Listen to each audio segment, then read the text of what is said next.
Hoje temos um convite muito especial.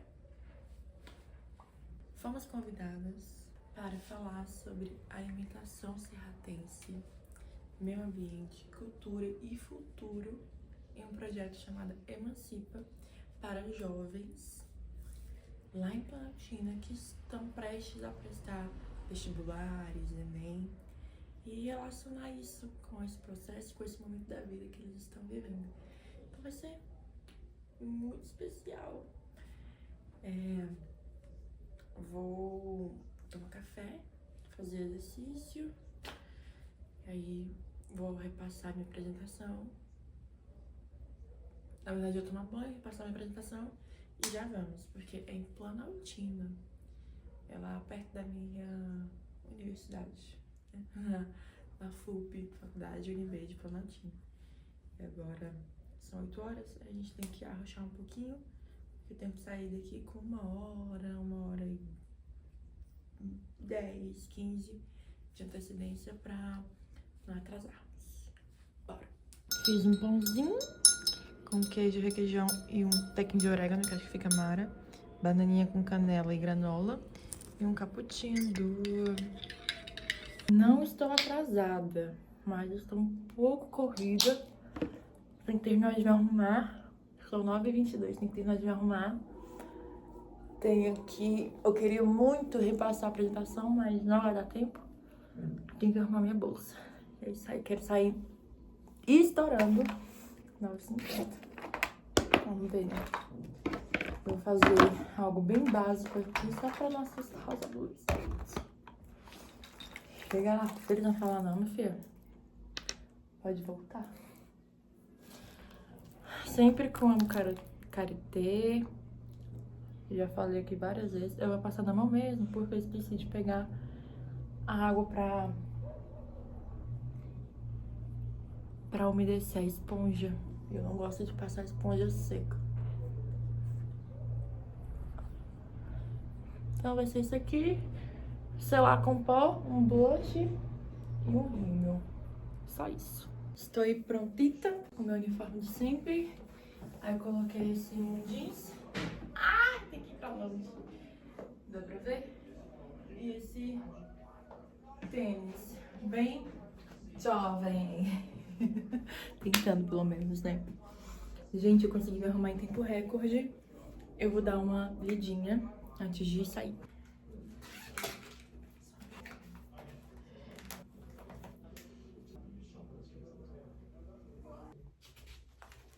Primeira vez nessa indústria vital.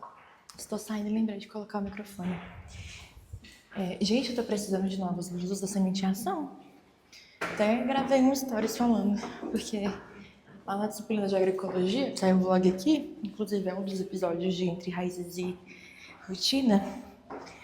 Eu usei 2 dias, só que blusas diferentes, né? Porque eu tenho 2. Mas ainda tá pouco. Tô precisando de mais.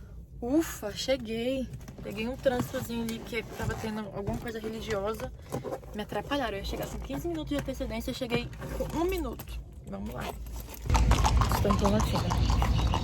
Olha, a escola tá muito bonitinha. Parece que foi reformada, tá bem cuidada. Que bom, né? Conheci ela na FUP ali, onde estava também, como eu sou estudante da FUP aqui de Planaltina, e conheci a Letícia lá por meios agroecológicos e também por meio de alimentação saudável. E aí fiz o convite dela para fazer parte aqui do ciclo. Eu acho que cabe eu falar o título, mas acho que cabe você também falar o título e apresentar os estudantes, mas também que vocês possam aproveitar essa temática de alimentação, que muitas vezes é distante da nossa realidade.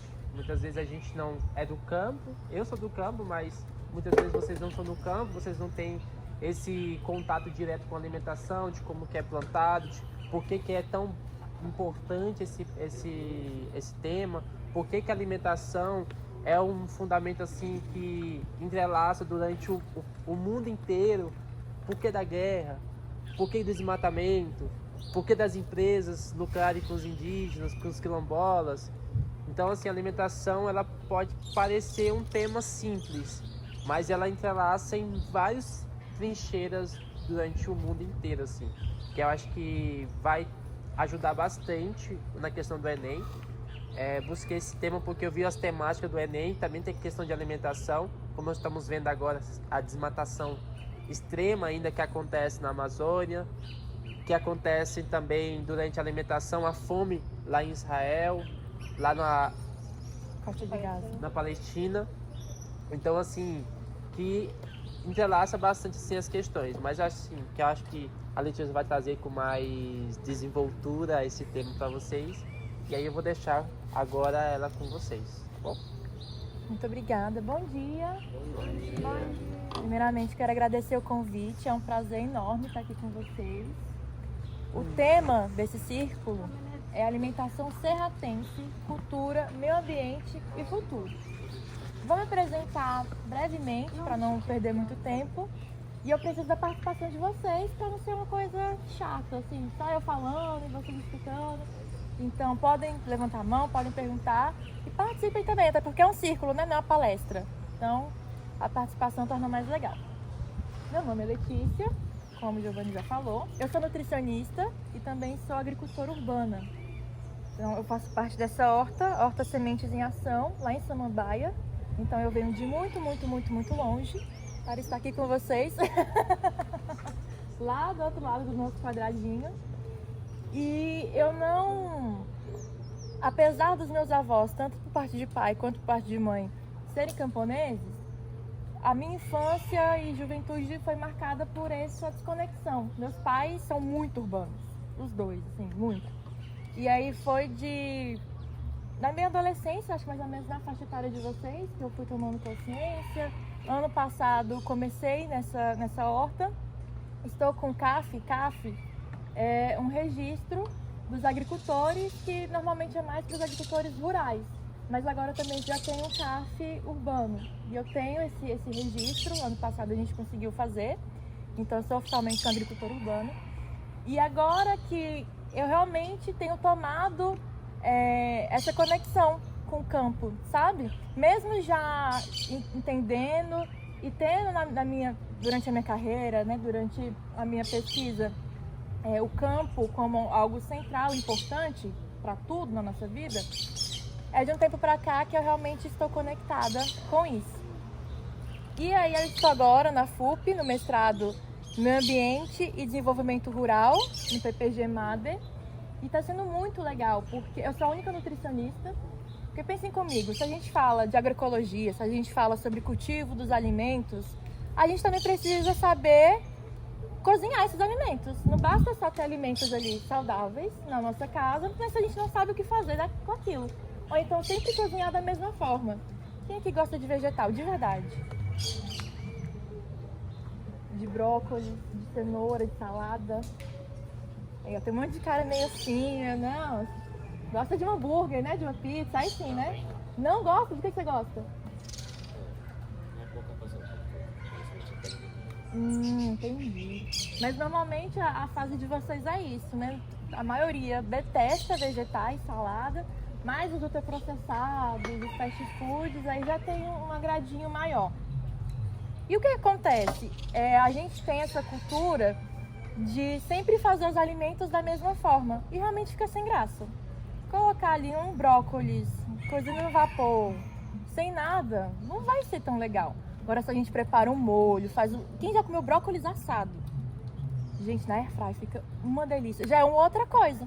Então, quando a gente começa a usar dos alimentos que a gente tem de uma forma mais criativa, a alimentação fica mais gostosa, fica mais saborosa. Então, é nesse sentido que eu entendo a importância da nutrição estar mais unida no campo, estar mais junta da agronomia, da agroecologia, porque não basta só produzir, a gente precisa saber manipular, precisa saber cozinhar esses alimentos para realmente fechar a cadeia alimentar. E quando a gente fala de alimentação, como o Giovanni deu a introdução, é muito mais complexo do que só o que está no nosso prato ou não está, né? Porque quando a gente fala sobre alimentação, envolve política, envolve o meio ambiente, envolve desigualdade, cultura, saúde, território e mais um tanto de coisa. E daí, eu queria perguntar para vocês, quem já comeu ou já viu falar, já viu de longe, baru? Cagaita. Jatobá. Jatobá já é mais conhecido, né? O piqui. Piqui já... Gosta de piqui? Pois é, esses alimentos, eles são aqui do nosso território. Qual é o nosso bioma? Cerrado. E o que vocês podem me dizer assim do Cerrado? O que vocês sabem sobre o Cerrado? É o maior hotspot do país. Mais espécies diferentes. Biodiversidade, né? O maior ponto de biodiversidade. O que mais? Caiu no Enem. Fale sobre o Cerrado, e aí? Ninguém vai saber responder? As alternativas fica mais fácil. Ah, não. É uma pergunta aberta. Então tá bom, começamos aqui que o Cerrado é um dos biomas que mais tem biodiversidade, é isso mesmo. Só que na maioria das vezes, principalmente quem não é do Cerrado, entende o Cerrado como sendo mato seco, como sendo um bioma feio. Eu sou apaixonada pelo Cerrado, né? Então eu acho lindo as árvores tortinhas, sou apaixonada. Mas muitas pessoas que não entendem o valor do Cerrado não vê dessa forma. Vê como um bioma que é só aquela seca, aquele barro vermelho, que é um terreno, que é um tipo de solo, né, pobre em nutrientes, que vai ser ruim para plantar. Mas não é bem assim. Como nosso amigo disse, o Cerrado ele é muito biodiverso e está, ou deveria estar, no nosso prato, está na nossa água, está nos debates e disputas políticas e ambientais. E isso tudo pode aparecer no Enem. Então, por isso que é importante esse círculo para a nossa vida no todo, porque uma das primeiras coisas que a gente faz ao nascer é comer, né? É o leite ali materno, que vai até os 6 meses, 4, 6 meses pelo menos. Depois a gente começa a introdução alimentar e a gente vai fazer isso até o nosso último dia de vida. Então a alimentação está assim no nosso cotidiano, está assim no nosso dia a dia, mas envolve muito mais. E daí, eu fui entendendo isso quando tinha a idade de vocês, 16, 17 anos, que eu percebi que a alimentação não é só nutriente. Eu comecei a estudar de forma autodidata, fui percebendo, fui estudar o agronegócio, vi a devastação que ele causa, e eu sempre fui muito ecochata, sabe? Aquela criancinha que brigava com os adultos que jogava lixo no chão. Então eu sempre fui muito dessa pegada da natureza.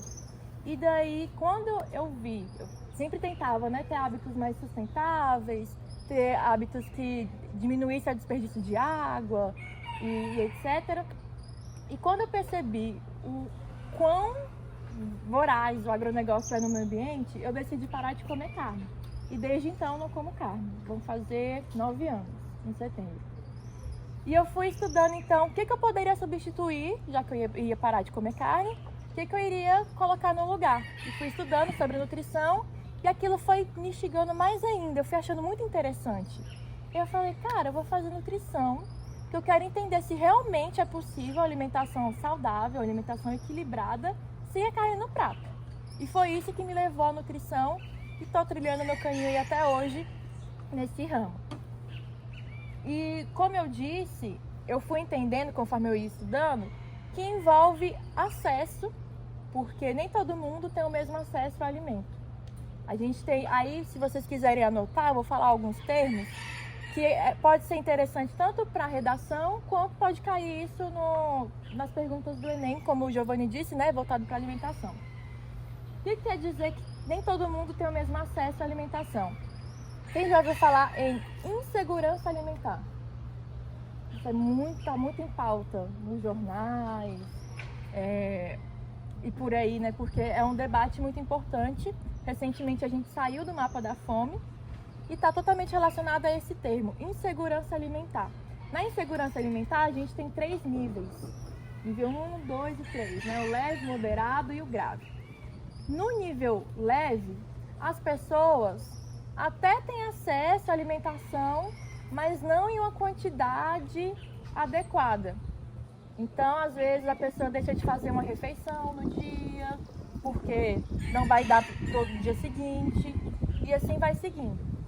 Na insegurança moderada, né, na 2, as pessoas já têm a quantidade reduzida dessa comida, maior ainda.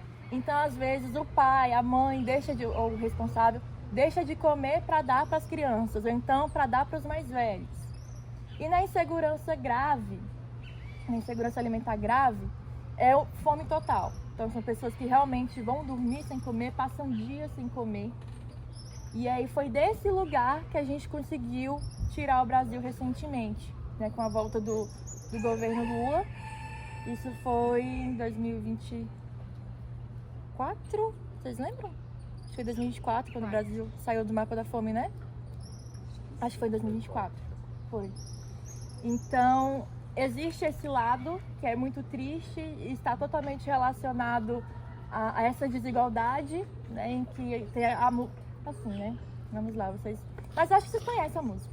Tem uma música que diz que o pobre cada vez fica mais pobre e o rico cada vez fica mais rico. E é exatamente nesse sentido que a gente fala dessa desigualdade, em que as pessoas que têm menos, que são menos favorecidas financeiramente, vão ficando cada vez mais escassas dos recursos, e quem tem mais, esses bilionários, trilionários, vão ficando ainda mais ricos.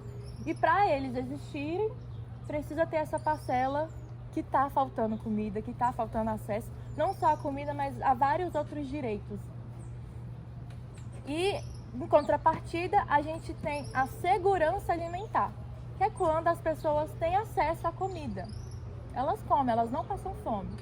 E a gente tem ainda, que aí sim é nosso grande sonho, que é a soberania alimentar. Soberania alimentar não é apenas sobre ter acesso à comida, mas é sobre você poder escolher onde, o que, com quem você vai comprar suas comidas. Então, a gente tem também essa questão de que o comer não é algo passivo, né? Não é só, ele tem seletividade alimentar. Então, já que a gente, para ele não passar fome, serve, dá qualquer coisa para ele, ele vai comer. Não, não é assim, porque envolve vários fatores, envolve o que ele realmente gosta, o emocional, e enfim. Então, por isso que a gente fala da soberania alimentar, que as pessoas realmente terem esse acesso e poder escolher o que elas querem comer e onde elas vão comprar, com quem elas vão comprar. E aí, nesse processo, eu fui entendendo também que a alimentação envolve cultura, território, memória.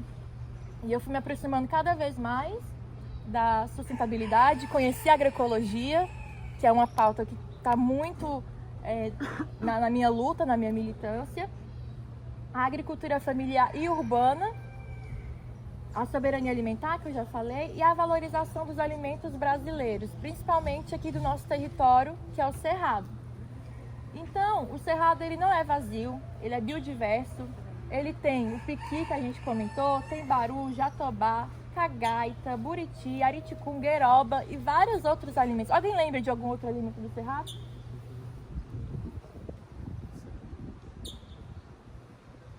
Não? Pois é, mas a gente tem vários outros. Só que, por essa desconexão que eu comentei com vocês lá no início, que apesar dos meus avós serem camponeses, mas meus pais são muito urbanos e eu tive essa ruptura aí desse contato com o campo, eu cresci muito mais rodeada de ultraprocessados do que do alimento de verdade.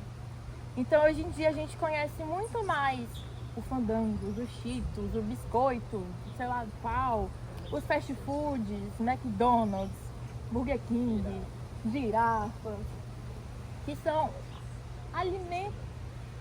imitações de alimento, cheio de aditivos, de açúcar, de sódio, e que isso a longo prazo vai causar adoecimento, do que a gente tem conhecimento desses alimentos que são do nosso território. E aqui a gente entra em outra pauta, que é por que a gente não conhece o baru, não está comendo cagaita, buriti, se é produzido aqui no nosso território.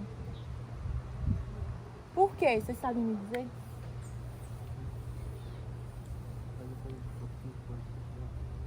Alguém sabe me dizer por quê? Eu quero a participação de vocês. Só eu falando é muito chato. Podem falar, sem medo de errar. Oi?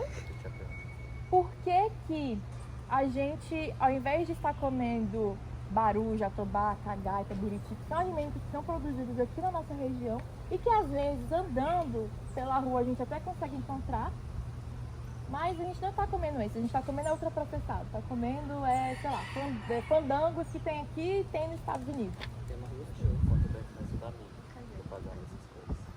Um falou, pode falar? Tem mais gostoso. Um falou que é mais gostoso e outro falou que por conta da influência da mídia. Vamos lá. Primeiro, o mais gostoso. Esses alimentos, pode, claro.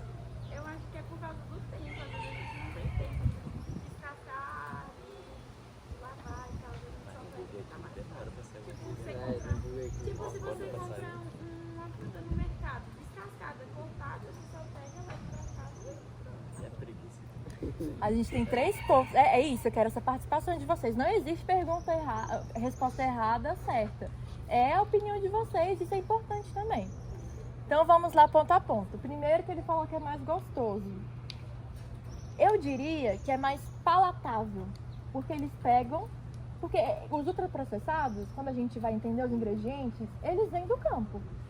Eu também faço parte de um projeto chamado Veg Escola, que a gente tem uma horta pedagógica, são crianças de 6 a 14 anos, e a gente faz educação socioambiental, alimentar e nutricional. E aí teve uma atividade que a gente fez com eles, foi perguntando qual era a comida favorita. Aí eles iam falando, pizza, hambúrguer. Eu fui questionando com eles, o pão é feito de quê? E o trigo vem da onde? Então eu fui fazendo essa atividade com eles, eles foram entendendo que tudo tem que vir de algum lugar que é do campo. Nada aparece lá no shopping, lá no Burger King, não aparece lá como mágica. Não aparece no mercado como mágica. Existe todo um processo até chegar ali. E aí eles pegam algo que vem do campo, que é in natura, só que eles colocam muita química, torna aquilo muito palatável.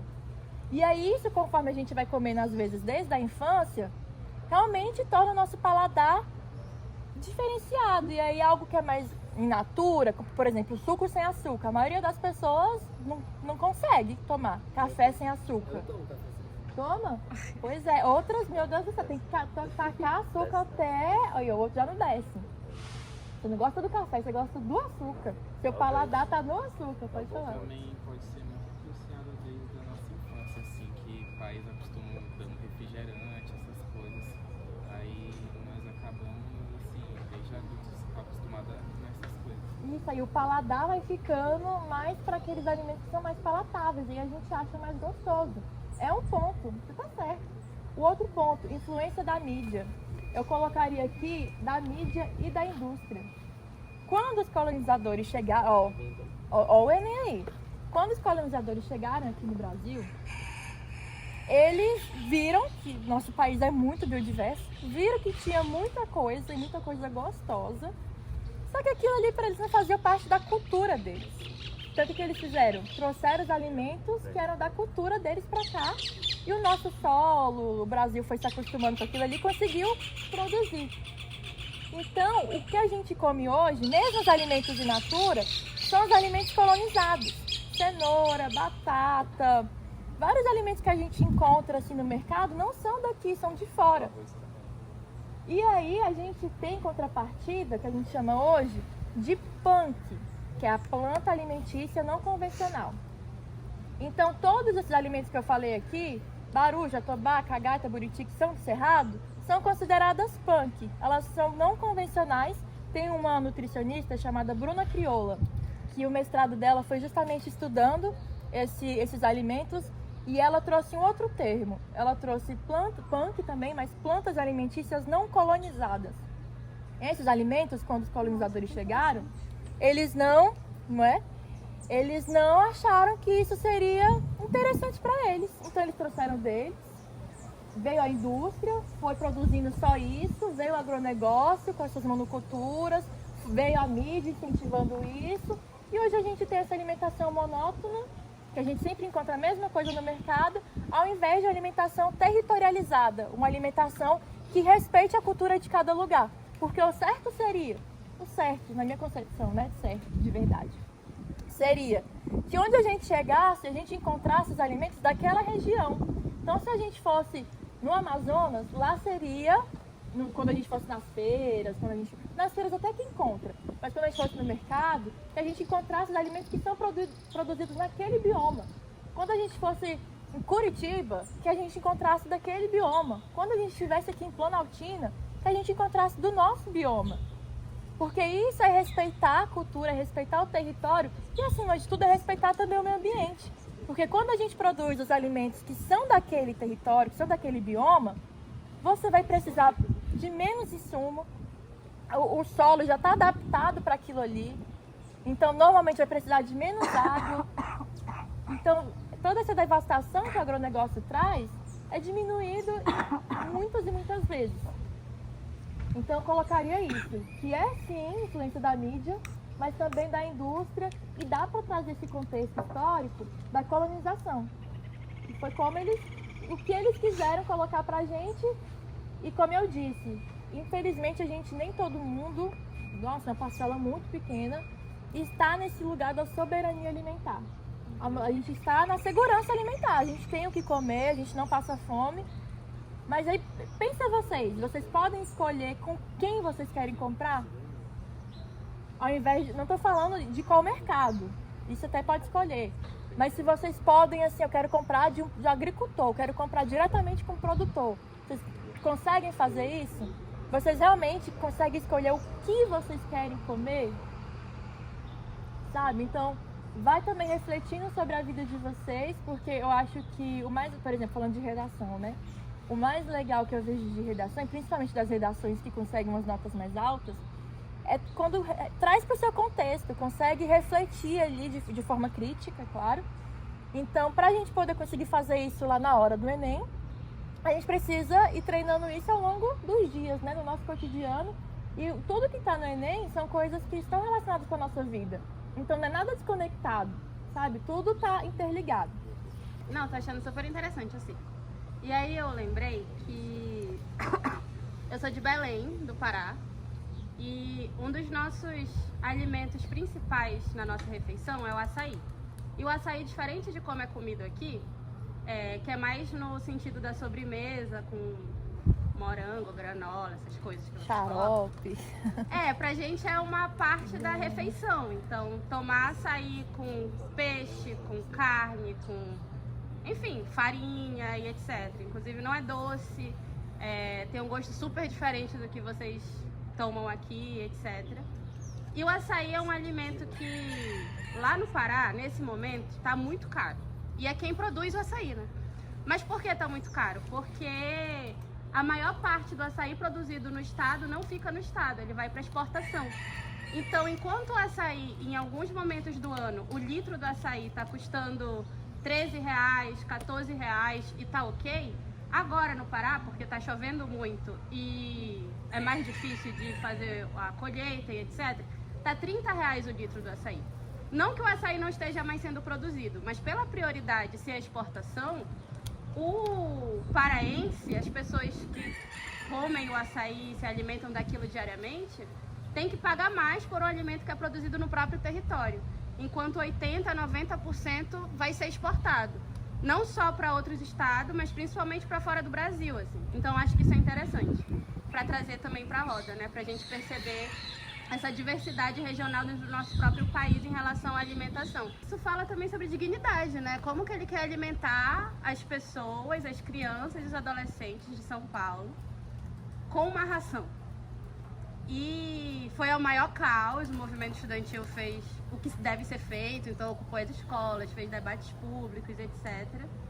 E ele voltou atrás, mas existiu uma denúncia muito grande, tanto dos profissionais de nutrição, dos profissionais de saúde, sobre também a dignidade daquelas pessoas, como tu tratas pessoas, estudantes, jovens, sem o direito à própria alimentação, a ter um arroz com feijão na escola, uma proteína e etc.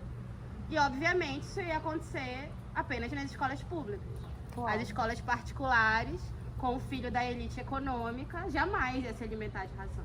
Ia ser a gente, filhos e filhas da classe trabalhadora.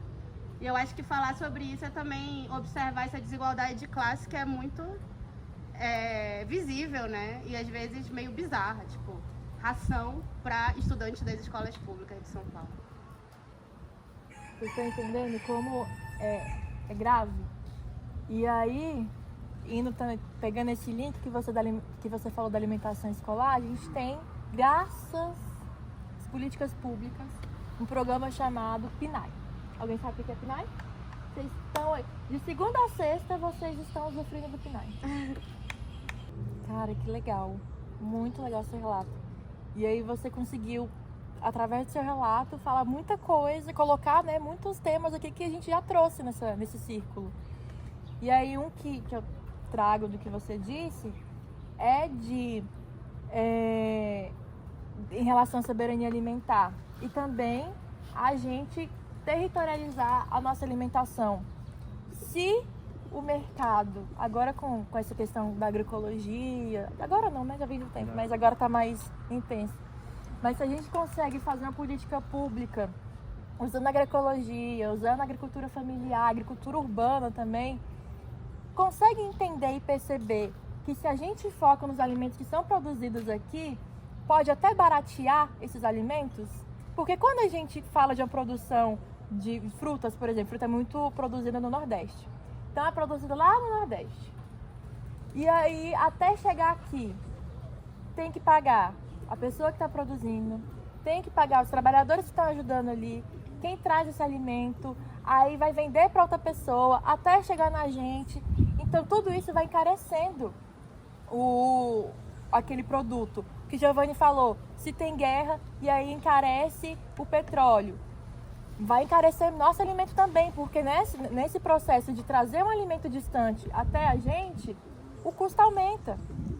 Agora, se a gente territorializa, então agora a gente vai incentivar os produtores a produzir baru, que é aqui do Cerrado, então vai ser produzido aqui. A gente tem um assentamento aqui, a gente tem o Osiel Alves 3, aqui em Planaltina. A distância é muito menor. Então, só nessa questão do transporte, já vai diminuir o preço, vou já dar a fala para você, já vai diminuir o preço e facilitar para que as famílias consigam ter acesso a esses alimentos semanalmente. Porque realmente, comprar fruta para o mês, isso não existe. A não ser que congele, que faça alguma preparação, mas vai estragar e aí é dinheiro desperdiçado. Minha casa, tipo, minha mãe sempre foi a louca lá das plantas e tal. Então a gente não precisava comprar comida, comprar fruta, essas coisas. Minha casa tinha um monte de árvore, um monte de horta, assim, porque minha mãe sempre gostou. Só que, tipo, por muito tempo eu não colocava, tipo, nada daquilo na minha boca. Não é que eu não colocava, eu colocava, né? Eu me obrigava. Mas assim, por eu ver, tipo, sempre, principalmente em canal por assinatura, assim, sabe? Aquele tanto de propaganda sobre comida, que você olha as comidas da pessoa neon, de tanta coisa que tem. Eu ficava, nossa mãe, compra isso. Caraca, mãe, eu quero comer isso. Ficava enfeitiçada. Eu quero isso.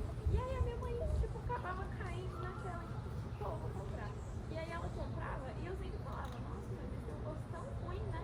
E a minha mãe ficava, porque tem fruta aqui em casa, né? Não precisa. Só que, tipo, eu tive esse privilégio de conseguir ficar, de ter as coisas na minha casa, assim, tipo, não gastar tanto dinheiro assim, tipo, e quando eu viajo pra casa da minha avó, eu só como comida, tipo... Que é produzida lá. Porque a minha avó também é outra que gosta muito de planta. E aí, eu tenho esse privilégio, mas eu sei que muita gente não tem, muita gente tem, tipo, que viver comida industrializada. E eu tenho muito nojo de comida industrializada, muito nojo, assim, tipo, eu fui crescendo e fui meio que criando um nojo, tipo, não como biscoito, eu não como salgadinhos muito específicos que eu como. Educação é tudo mesmo, né? Tipo, hoje eu sou zero próxima a alimentos de fast food, etc. Não é um negócio que tem no meu dia a dia. Porque por conta da construção que eu tive dentro de casa, da educação que eu tive dentro de casa. E a minha mãe, ela é meio hippie, assim, então ela é das punks, dessas plantas... Enfim, o sonho dela é ser vegana, só que aí tem todo um rolê. E aí eu lembro que na escola, teve uma vez que eu e a minha irmã mais nova, a gente ganhou uma menção da diretora da escola, porque a gente era as crianças com a lancheira mais incrível, assim. A lancheira completa, que ia fruta, e aí ia suco, e aí ia não sei o quê, nunca ia biscoito, todinho, essas coisas. E aí eu fiquei possessa de raiva em casa, porque eu queria muito comer chocolate, levar biscoito e levar essas coisas pra casa. E aí hoje é um orgulho pra mim, porque a minha mãe me criou de uma forma onde isso não representa uma falta na minha vida, né? Mas infelizmente a mídia, a desigualdade social, a desigualdade de renda e etc. faz com que esses produtos de fast food, produtos super industrializados, sejam de mais fácil acesso do que a produção orgânica. Inclusive, eu acho que a gente deveria, sei lá, as nossas cidades deveriam ser repletas de árvores frutíferas, da gente andar na rua, pegar uma goiaba e comer. Mas isso também é desigualdade social.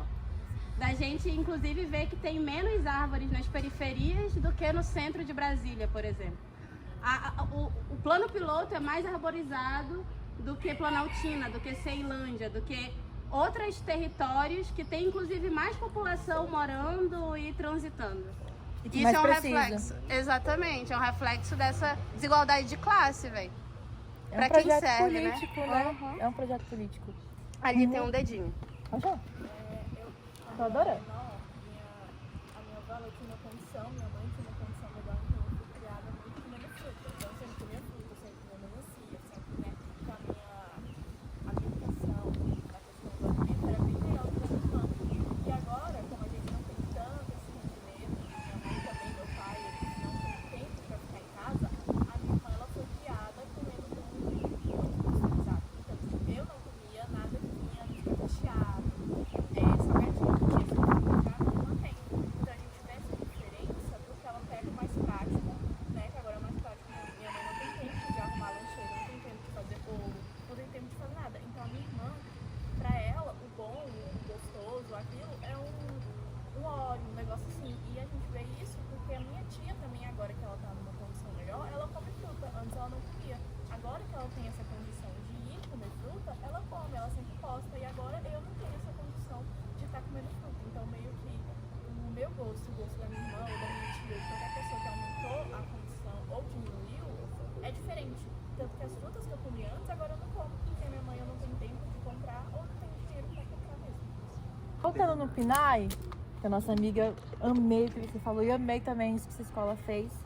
Então o PNAE é isso que ela falou, é o Programa Nacional de Alimentação Escolar. Vocês estão usufruindo disso, que é total direito de vocês, de segunda a sexta, no lanche da escola de vocês, na merenda escolar de vocês.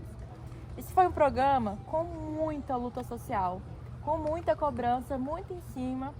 Antigamente o PNAE só era até ensino fundamental, então vocês que estão no ensino médio não tinham direito. Sendo que o PNAE, a merenda escolar, para muitos estudantes, principalmente os mais vulneráveis, às vezes é a única refeição que ele faz no dia. Chega em casa, não tem o que comer. Então imagina no ensino médio que vocês estão na fase do estirão, que a gente fala, que é quando, por isso que vocês sentem muito sono, vocês querem ficar mais 5, mais 10 minutos na cama, não quer acordar cedo, porque o corpo de vocês está necessitando de mais energia e está precisando descansar um pouquinho mais para vocês crescerem, para desenvolver vários. Nossa, o cérebro de vocês é uma loucura. São muitos hormônios, são muitas coisas. E, antigamente, o PNAE não entrava no ensino médio, só para o ensino fundamental. Com muita luta, conquistamos para que também abarcasse o ensino médio. Aí vem um político desse e faz a proposta de colocar ação para os alunos. Cara, isso é muito grave e vai contra tanta coisa. Dá um debate só sobre isso. Agora, qual é a nossa luta? De melhorar cada vez mais esse lanche, além de territorializar. Porque é isso, por exemplo, para um lugar que consome muito peixe. As crianças estão acostumadas, faz parte da alimentação das crianças consumir esse peixe. E se não tiver na alimentação delas, se isso não for parte do PNAE, faz sentido?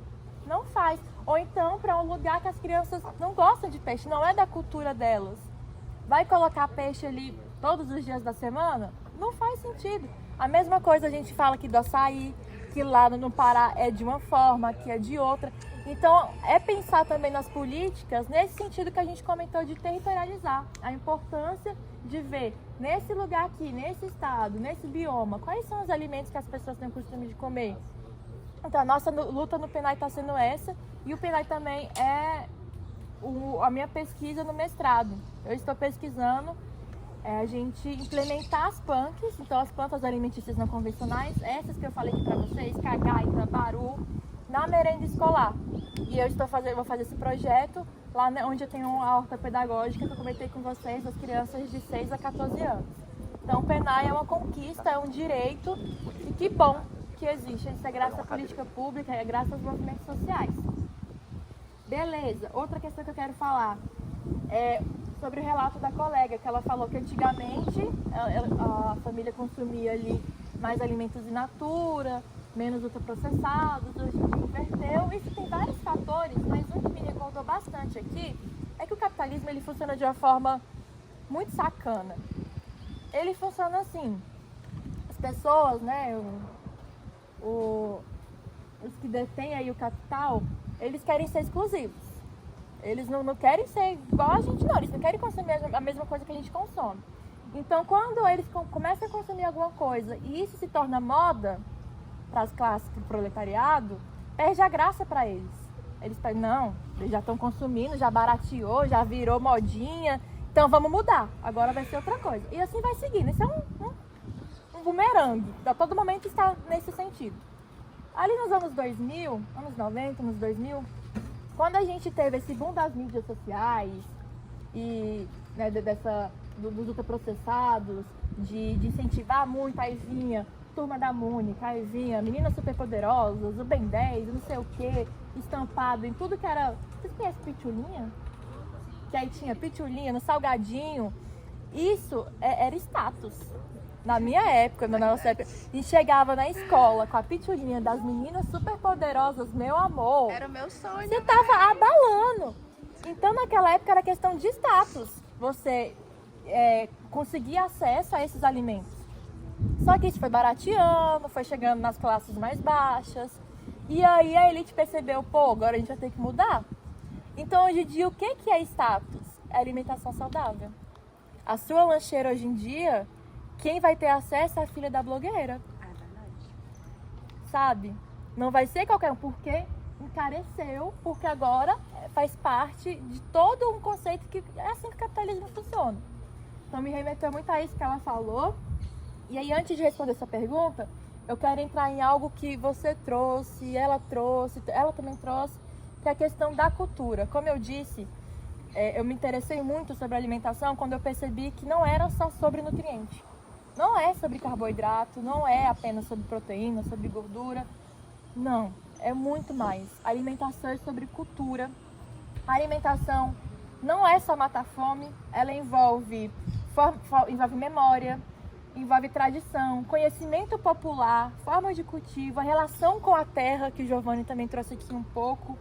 Então, quando a gente traz essa pauta de territorializar, é muito mais do que um querer pessoal. É a importância, porque esses alimentos aqui em dia foram consumidos. Minha bisavó, ela faleceu tem 10 anos.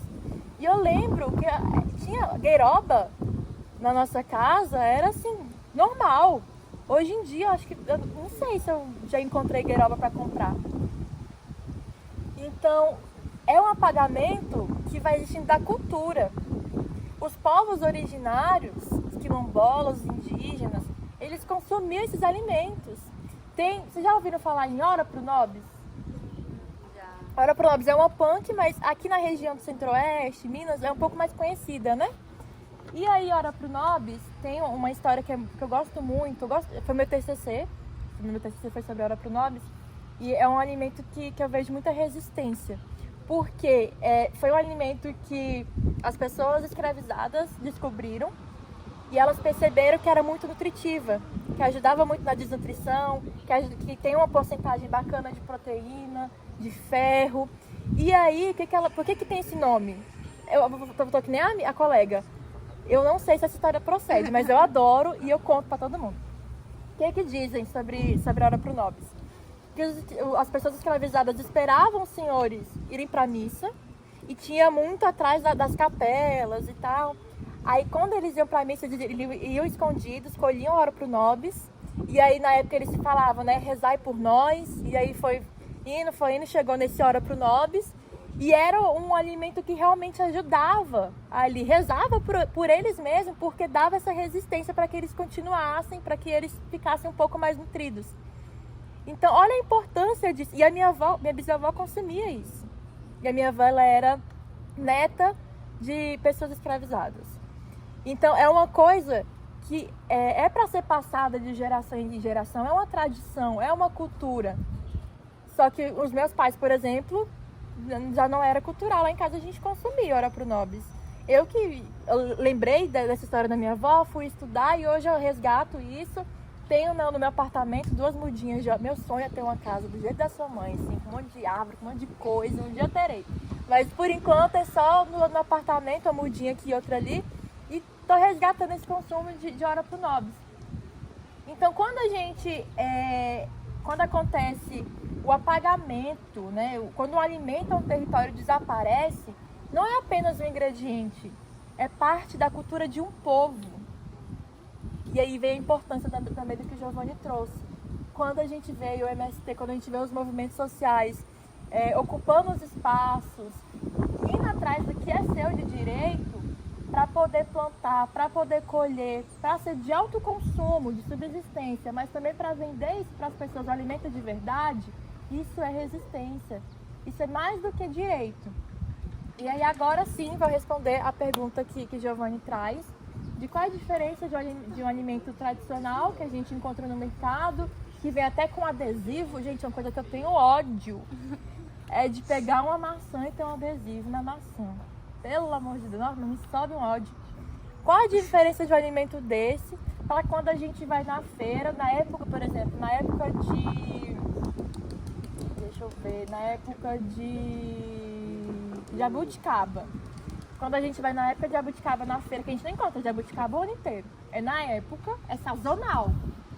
Então entra muito no que a gente está falando. Se é sazonal, é porque o período está propício para que aquele alimento seja produzido. Se está propício, não vai precisar dos defensivos agrícolas, que é nada mais, nada menos do que agrotóxico, do que veneno na comida. Então, e vai ser produzido normalmente mais próximo. Então o transporte vai ser menor.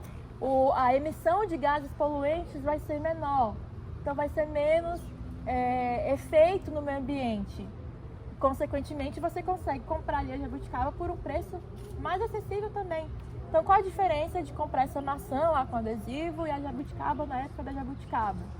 É que além de você estar colaborando com o meio ambiente, com a sua saúde, porque que nem o Giovanni deu aqui alguns exemplos, quando a gente compra esses alimentos do mercado, que está cheio de veneno, que normalmente também o agronegócio está alinhado com o trabalho análogo à escravidão. Então, tem vários problemas sociais. Envolve as pessoas também, sabe? Envolve o quanto isso afeta as pessoas. E o meio ambiente. E tira essa territorialização. Quando a gente compra ali na feira um alimento sem veneno, um alimento orgânico, agroecológico, a gente está colaborando com os camponeses. A gente está colaborando com o meio ambiente, com a nossa saúde. Então essa, na minha visão, é a grande diferença. Eu respondi sua pergunta? Sobre a Nestlé. Falaram que a Nestlé é assim, ó, tipo assim, nossa, a Malvadona. Nestlé é horrível. Nestlé. Tipo, falaram que eles, pra chegar em povos indígenas assim, mais afastados, eles pegavam, tipo, barcos, assim, barcos? Baços, Barcos, assim, e eles levavam, tipo, leite condensado, e leite em pó e tal. E davam, assim, tipo, só que eles faziam, tipo... Amostra grátis. Só que de leite em pó, um tanto pequeno, mais um tempo, para que daria um tempo razoável para que a mulher parasse de produzir leite, né? E de leite condensado um tanto razoável, assim, para que eles, tipo, fizessem mais. Aí, tipo, quando acabava, eles vendiam, só que vendiam muito mais caro. Esse foi um projeto da Nestlé. Eles foram para uma comunidade ribeirinha, numa embarcação enorme. Isso eles gravaram e fizeram toda uma divulgação midiática, como se fosse a coisa mais incrível. Estamos levando acesso às pessoas. Agora? Não, isso já tem um tempo já. Ah, tá. Só pra concluir. Aham. E aí, tipo, falaram que por isso que a maioria dos indígenas hoje em dia, tipo, não sei se isso é verdade, mas uma quantidade considerável de indígenas hoje em dia, tipo, meio que não, indígenas mais velhos. Tem. Como é que é o nome daquele negócio? Diabetes? É. Possivelmente, né? Então, eles fizeram todo esse circo, assim, talvez esteja até difamando o circo, né? Mas, enfim, fizeram tudo uma coisa horrível. E aí foram com essa embarcação, fizeram divulgação midiática, e aí chegaram em um discurso, uma narrativa de que eles estavam levando acesso à alimentação àquelas pessoas. Só que aquelas pessoas já tinham a sua cultura, já tinham o que eles comiam ali nas suas comunidades, eles não precisavam de ultraprocessado. E aí ocasionou vários e vários problemas, sabe? Isso foi algo gravíssimo. E aí, respondendo essa pergunta também do que você tinha comentado antes, os Estados Unidos tem uma porcentagem maior, sim, de obesidade do que o Brasil. E lá é porque a gente não fala, porque recebe em dólar ou em real, vai ser mais barato, mais caro. É uma comparação diferente em relação à porcentagem do salário mínimo. Eles fazem assim, pega o salário mínimo aqui no Brasil e lá nos Estados Unidos. Quantos por cento do salário mínimo dos dois lugares é usado para poder comprar comida? E aí, fazendo essa relação, a gente chega aqui nos Estados Unidos, os ultraprocessados são mais baratos. Respondendo as suas perguntas de antes, para você, agora você pode passar a verdade. Porque, tipo assim, a gente conversou sobre isso, tipo, a gente olhou assim pra cara do outro e falou, mas você sabe quanto é que é o salário mínimo lá? Nenhum dos dois sabia. Aí a gente entrou no consenso de que era... Aham. Deu pra entender, né? Sim. E aí, também pegando essa deixa, o Cerrado está em risco, como vários outros territórios, outros biomas, porque é um dos biomas mais ameaçados por conta do avanço do agronegócio, a monocultura, desmatamento, queimada, o uso dos agrotóxicos, a grilagem de terras aqui também é muito grande, e é um bioma que ele está em disputa mesmo, sabe? O território está em disputa, o agronegócio quer para colocar gado, enquanto os camponeses, os pequenos agricultores estão querendo para fazer plantações, para alimentar a cidade. Por isso que a gente fala que o agronegócio, ele não alimenta. Ele cria gado e vende commodity. Alguém sabe o que é commodity? Precisa tá sabendo? Alguém? Não? Commodity é um termo em inglês, né? Em que o agronegócio planta monoculturas de, por exemplo, milho, soja, e exporta isso e vende isso para fora para que lá seja processado. E aí eles ganham, assim que eles ganham muito dinheiro. Só que essas plantações são muito nocivas para o meio ambiente, para as pessoas, para os animais, porque vai expulsar pessoas de seus territórios, vai desmatar. Então, por exemplo, eles pegam um campo com árvores, com seu bioma natural, tira tudo aquilo ali, coloca um monte de veneno no solo, um monte de fertilizante químico para poder deixar o solo mais rico. Aí faz as plantações ali só de soja, pega campos e campos. Quando vocês viajam aqui pelo Goiás, dá para ver muito isso. Plantações e plantações só de soja, só de milho. Você não vê mais nada, só vê isso. Depois eles pegam e colhem isso e fica nesse ciclo até aquele solo não aguentar mais. Porque aquilo, todo recurso tem sua finitude. Então você vai explorando da terra, e aquilo uma hora acaba. Quando eles acabam com aquela terra, eles largam de mão e fica lá para trás só devastação. Ou então os gados também eles pegam, faz pasta de tudo, desmatam, nananã. A criação de gado, que foi o que me fez parar de comer carne, ela é muito nociva por vários aspectos.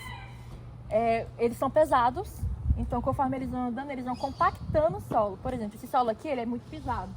Ele está compactado. A gente não vai conseguir plantar aqui se a gente não fizer um manejo desse solo. Então, os gados fazem isso. Tem os rejeitos. O que eles fazem com esses rejeitos? Você acha que eles têm todo um processamento adequado desse rejeito? Claro que não. Eles vão poluir as águas. Vão jogar nos rios, nas nascentes. E aí tem também a emissão dos gases. Com as flatulências dos gados, emite um gás chamado metano. Ele é pior do que o gás carbônico. Aí, no Brasil a gente tem mais gado do que ser humano. Imagina essa quantidade imensa de gado soltando flatulências, soltando gás metano. Isso aqui, assim, é só um pouquinho de tudo que o agronegócio faz para o nosso meio ambiente. E aí, quando a gente faz isso com o cerrado, a gente está afetando as águas, porque o cerrado ele é conhecido como o berço das águas, né? Ele alimenta várias bacias importantíssimas hidrográficas aqui da nossa região. Afeta na alimentação, o preço da comida, a diversidade alimentar. Então, discutir o meio ambiente é discutir sobre fome, sobre acesso, desigualdade, saúde pública, que foi tudo que a gente falou aqui. Aí eu até anotei aqui para trazer um exemplo de Porto Alegre. Lembra quando, ano retrasado, teve aquelas inundações, que foi uma catástrofe ambiental, que não teve uma atitude do governo, eles não tinham liberado a verba para poder fazer o que deveria ter sido feito ali em Porto Alegre para evitar que aquilo acontecesse. Quem foi mais afetado? É que a gente entra em outro termo que se chama racismo ambiental. Quem foi mais afetado em Porto Alegre? Apareceu lá o prefeito, o governador, a casa deles foi inundada, será? A casa dos empresários de Porto Alegre foi inundada, eles perderam tudo? Não, foram os bairros mais vulneráveis, perderam tudo, passaram fome, precisou de ajuda nacional e até internacional para poder levar para alojamento, para poder conseguir comida. Isso se chama racismo ambiental, que é muito do que ela falou também, da arborização. Onde é arborizado? Lago Sul, Lago Norte, Plano Piloto.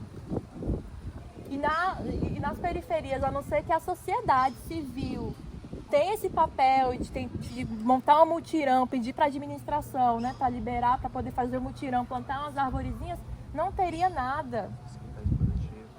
Os quintais produtivos, agricultura urbana. Isso tudo é um projeto político, eles não querem que a gente tenha direito às coisas, até porque pessoas com fome, elas vão estar preocupadas em matar a sua fome, elas não vão estar pensando, elas não vão estar tendo pensamento crítico para poder ir atrás de seus direitos, para poder estar aqui estudando, para poder estar na universidade, para poder ocupar os espaços que é seu de direito, até para poder ocupar os espaços políticos também. Se a pessoa está com fome, a única coisa que ela vai conseguir pensar é conseguir seu trocadinho para conseguir sua comida alimentar, o problema é que é fisiológico. Então, quando eles tiram todos esses acessos e dificulta a nossa soberania alimentar, é um projeto político para que a gente não alcance lugares mais altos. E essa discussão aqui é muito importante, eu estou muito, muito feliz de estar aqui debatendo isso com vocês. E aí, a alimentação é um direito, isso está na nossa Constituição Federal, é algo que vocês também podem usar na redação, como vários outros. Lá está escrito que todo brasileiro tem direito à alimentação. Mas isso é garantido? Tem a pergunta. E em relação a ter comida de qualidade, acesso digno, não é oferecer ração no PNAE, é uma comida digna. É respeito à cultura. Então, no Pará, no PNAE, se for realmente usar isso daqui, levar isso aqui ao pé da letra, é ter açaí na merenda escolar. É parte da cultura. E também a possibilidade de escolha. E aqui foi, mais uma vez, entra a diferença entre a insegurança alimentar, que a gente comentou. Eu estou repetindo o que a gente aprende na repetição. Que é a insegurança alimentar leve, moderada e grave. A segurança alimentar, quando a gente não passa fome, mas a gente, enfim, não tem muita escolha. E a soberania alimentar, que é o nosso grande sonho de alcançar. E também relacionado aos pântanos e desertos alimentares. Então, aquelas pessoas que chegam lá nos ribeirinhos e entregam só ultraprocessado. Elas provavelmente vão estar ali em um pântano alimentar, só tem acesso àquilo. E aos desertos alimentares, quando as pessoas precisam andar mais de 15 minutos para alcançar um estabelecimento que tenha alimento in natura, comida de verdade. E no Enem, você pode cair com temas de sustentabilidade, de insegurança alimentar, de desigualdade alimentar, agricultura, mudanças climáticas, cultura. E vocês podem usar todos os elementos que eu falei, que as outras pessoas colaboraram também, que foi muito legal. E aí eu vou só fechar com uma frase e deixo para que vocês também falem mais o que quiserem e eu pergunte. Defender o cerrado não é só proteger árvores, é proteger água, cultura, comida, biodiversidade, memória e futuro. E comer é mais do que um ato político. Muito obrigada aí pela atenção de vocês. Quero agradecer, Letícia, eu acho que foi sensacional. Vocês gostaram? Eu achei sensacional, de verdade. Eu aproveitei muito esse ciclo de hoje. Aprendi muita coisa, inclusive, dos conceitos e etc. Você está super convidada para voltar ao Emocipa com novas iniciativas. Mas eu também queria jogar para a galera, porque a gente está num exercício todo sábado de criatividade política e de intervenção, de como também mostrar para o mundo que a gente tem debatido aqui. E aí a gente já fez um colaço por Planaltina sobre a escala 6x1 no sábado passado? Retrasado? Passado. A gente fez um círculo sobre o movimento Red Pill e produziu um material para as redes sociais que viralizou. E aí a gente também é livre para exercer a nossa criatividade, para pensar se a gente quer também ter alguma coisa a partir desse círculo. Sejam intervenções em redes sociais, seja intervenção na cidade. Eu estou tentando articular uma visita nossa a um acampamento do MTST aqui em Planaltina. E aí vai ser super bacana pra gente conhecer o espaço. Eu estava com receio, mas deu tudo certo. Tem uma marmitinha do MTST, a ser vegetariana. Gente, eu amei essa escola. Sério mesmo. Eu achei Planaltina muito bonitinha. Eu nunca tinha entrado aqui, não. Foi a primeira vez. Cheguei. Ai, gente, foi muito legal. Estou muito feliz. Agora eu trabalho com todos os públicos, tá? Criança, adolescente, adulto, idoso. Chama nós que nós vamos. Primeiro de tudo, olhe essa estante, que coisa mais linda. A começar pela minha jiboia e a vir pelos brinquedos geeks. Brinquedos não, decoração geek. Aqui tem algumas coisas que são da minha infância e outras que fui acumulando aí ao longo da vida. E tem algumas coisas que são do Hugo também. Nossas agora, né? E aí tem esse cantinho que também ficou do café com as xícaras de Friends. Lindo, né, gente? Foi lindo. Enfim, foi muito legal. De verdade. No início, percebi que os adolescentes ficaram meio assim... Tipo, ai, falar sobre alimentação. Lá vem a nutricionista falar sobre alimentação. Gente, esse cabelo. Sobre alimentação saudável, sobre comer vegetal, nananã. Mas conforme eu fui falando e fui desenvolvendo, que esse é um assunto que engloba muita coisa, engloba a vida como um todo. Então eles foram se percebendo, foram se reconhecendo ali naquele contexto e começaram a participar. E quando eles começaram a participar, ficou muito legal. E é isso, né? Alimentação, o tema do círculo foi alimentação serratense, meio ambiente, cultura e futuro. Então eu falei sobre a questão da minha trajetória até chegar na nutrição. Falei sobre a importância da alimentação ser territorializada, então a gente tem que levar em consideração o território que a gente está, o bioma que estamos inseridos, e que a nossa alimentação deveria ser baseada nisso. Não deveria precisar vir de outro lugar para nos alimentar.